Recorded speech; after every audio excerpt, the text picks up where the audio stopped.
ಬಿಜೆಪಿಯಿಂದ ಮುನಿಸ್ಕೊಂಡು ಕಾಂಗ್ರೆಸ್ಗೆ ಬಂದು ಬಟ್ ಅಸೆಂಬ್ಲಿ ಎಲೆಕ್ಷನ್ನಲ್ಲಿ ಕೆಲ ಮತಗಳ ಅಂತರದಿಂದ ಸೋತಿದ್ದ ಜಗದೀಶ್ ಶೆಟ್ಟರ್ ಅವರಿಗೆ ಇನ್ನೂ ಕೂಡ ಯಾಕೋ ಬಿಜೆಪಿ ಮೇಲಿನ ಮುನಿಸು ಕಡಿಮೆ ಆದಂಗೆ ಕಾಣಿಸ್ತಾ ಇಲ್ಲ.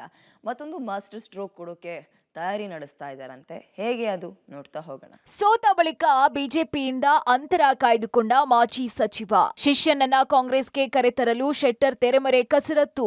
ಗುರು ಶಿಷ್ಯ ಅಸ್ತ್ರ ಪ್ರಹ್ಲಾದ್ ಜೋಶಿಗೆ ಮುಳುವಾಗುತ್ತಾ?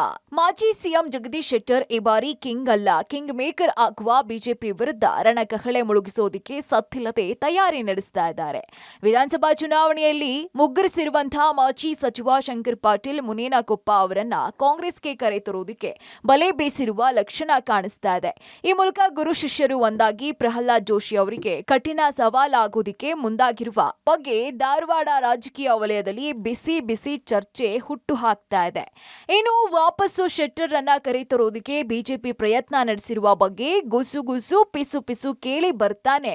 ಅಲರ್ಟ್ ಆದಂತಹ ಶೆಟ್ಟರ್ ಬಿಜೆಪಿಗೆ ಮತ್ತೆ ಘರ್ ವಾಪಸಿ ಅಸಾಧ್ಯ, ಬಿಜೆಪಿ ಮಾಡಿದ ಅವಮಾನ ಮರೆಯೋದಿಕ್ ಸಾಧ್ಯ ಇಲ್ಲ ಅಂತ ನೀಡಿರುವಂತಹ ಹೇಳಿಕೆ ತೀವ್ರ ಕುತೂಹಲ ಕೆರಳಿಸಿದೆ. ಒಂದು ನಾನು ಹೇಳ್ತೀನಿ, ಅಲ್ಲಿ ಭಾರತೀಯ ಜನತಾ ಪಾರ್ಟಿಲಿ ನಾನು ಬಿಟ್ಟು ಹೋದ್ಮೇಲೆ ಮೊನ್ನೆ ಒಂದು ಇಂಟರ್ವ್ಯೂದಲ್ಲಿ ಹೇಳಿದ್ದೀನಿ, ಅಲ್ಲಿದ್ದಂಥ ಕಾರ್ಯಕರ್ತರ ಮನಸ್ಸಲ್ಲಿ ಇರ್ಬೋದು, XML ಇರ್ಬೋದು, MLA ಗಳಿರ್ಬೋದು, ಪ್ರಮುಖರಲ್ಲಿ ಆ ಭಾವನೆ ಇದೆ, ಶೆಟ್ಟರಿಗೆ ಅನ್ಯಾಯ ಆತಪ್ಪ, ಅವ್ರು ಬಿಟ್ಟು ಹೋಗಿದ್ರು, ಇದರಿಂದ ಸಮಸ್ಯೆ ಆಗಿದೆ ಅನ್ನುವಂಥ ಮನಸ್ಸಿನಲ್ಲಿದೆ. ಹೀಗಾಗಿ ಆ ರೀತಿ ಎಕ್ಸ್ಪ್ರೆಸ್ಗಳನ್ನು ಬೇರೆ ಬೇರೆ ನೀವು ಬರಬೇಕು ವಾಪಸ್ಸು ಅನ್ನುವಂಥದ್ದು ಬೇರೆ ಬೇರೆ ಸಂದರ್ಭದಲ್ಲಿ ಹೇಳ್ತಾರೆ. ಅದಕ್ಕೆ ನಾನು ಈಗ ಅಲ್ಲಿ ಅಪಮಾನ ಆಗಿ ಹೊರಗೆ ಬಂದಿದ್ದೀನಿ. ಹೀಗಾಗಿ ಆ ನಿರ್ಧಾರ ಕೈಗೊಳ್ಳುವಂಥ ಹಂತದಲ್ಲಿ ಇಲ್ಪ ಅಂತ ನಾನು ಅವ್ರಿಗೆ ಹೇಳಿದ್ದೀನಿ.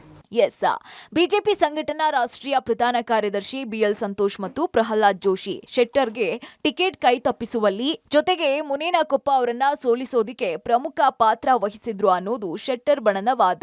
ಹೀಗಾಗಿ ಈಗ ಗುರು ಶಿಷ್ಯರು ಜೊತೆಗೂಡಿ ಒಂದೇ ಕಲ್ನಲ್ಲಿ ಎರಡು ಹಕ್ಕಿ ಹೊಡೆಯೋದಿಕ್ಕೆ ಪ್ಲಾನ್ ಮಾಡಿದ್ದಾರೆ ಅಂತ ಹೇಳಲಾಗ್ತಿದೆ. ಇಷ್ಟು ದಿನ ಬಹಳಷ್ಟು ಸುಲಭವಾಗಿ ಚುನಾವಣಾ ಗೆಲ್ತಿದ್ದಂತಹ ಜೋಶಿ ವಿರುದ್ಧ ಮುನೇನಕೊಪ್ಪ ಕಾಂಗ್ರೆಸ್ನಿಂದ ನಿಲ್ಲಿಸೋದಿಕ್ಕೆ ಚಿಂತನೆ ನಡೆದಿದ್ದು, ವಿಧಾನಸಭಾ ಚುನಾವಣಾ ಸೋಲಿನ ಬಳಿಕ ಮುನೇನಕೊಪ್ಪ ಬಿಜೆಪಿಯ ಯಾವುದೇ ರಾಜಕೀಯ ಚಟುವಟಿಕೆಗಳಲ್ಲಿ ಭಾಗವಹಿಸದೆ ಇರೋದು ಇದಕ್ಕೆ ಸಾಕ್ಷಿಯಾಗಿದೆ. ಇನ್ನು ಸಿಎಂ ಸಿದ್ದರಾಮಯ್ಯ ಅವರೇ ಶೆಟ್ಟರ್ಗೆ ಲೋಕಸಭಾ ಚುನಾವಣಾ ಆಫರ್ ನೀಡಿದಾಗ ಬಹಿರಂಗವಾಗಿ ತಿರಸ್ಕರಿಸಿರುವ ಶೆಟ್ಟರ್ ತೆರೆ ಹಿಂದೆ ಚುನಾವಣಾ ರಣತಂತ್ರ ರೂಪಿಸೋದಿಕ್ಕೆ ಮುಂದಾಗಿದ್ದಾರೆ. ಮತ್ತೆ ಲಿಂಗಾಯತ ಅಸ್ತ್ರ ಪ್ರಯೋಗಿಸಿ ಬಿಜೆಪಿಯನ್ನ ಇಕ್ಕಟ್ಟಿಗೆ ಸಿಲುಕಿಸಬೇಕು.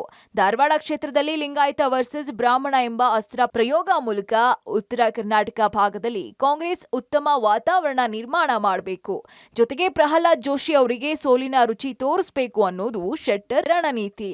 ಒಟ್ಟಾರೆ ಧಾರವಾಡ ಲೋಕಸಭಾ ಕ್ಷೇತ್ರ ಈ ಬಾರಿ ಹೈ ವೋಲ್ಟೇಜ್ ಕ್ಷೇತ್ರವಾಗುವ ಲಕ್ಷಣಗಳು ಕಾಣಿಸ್ತಾ ಇದ್ದು, ಚುನಾವಣಾ ಘೋಷಣೆಗೂ ಮುನ್ನವೇ ಜಗದೀಶ್ ಶೆಟ್ಟರ್ ರಣಕಹಳೆ ಮುಳುಗಿಸೋದಿಕ್ಕೆ ತೆರೆ ಹಿಂದೆ ರಣನೀತಿ ಸಿದ್ಧಪಡಿಸ್ತಾ ಇರೋದು ತೀವ್ರ ಕುತೂಹಲಕ್ಕೆ ಕಾರಣವಾಗಿದೆ. Sunil, public TV, Hubballi.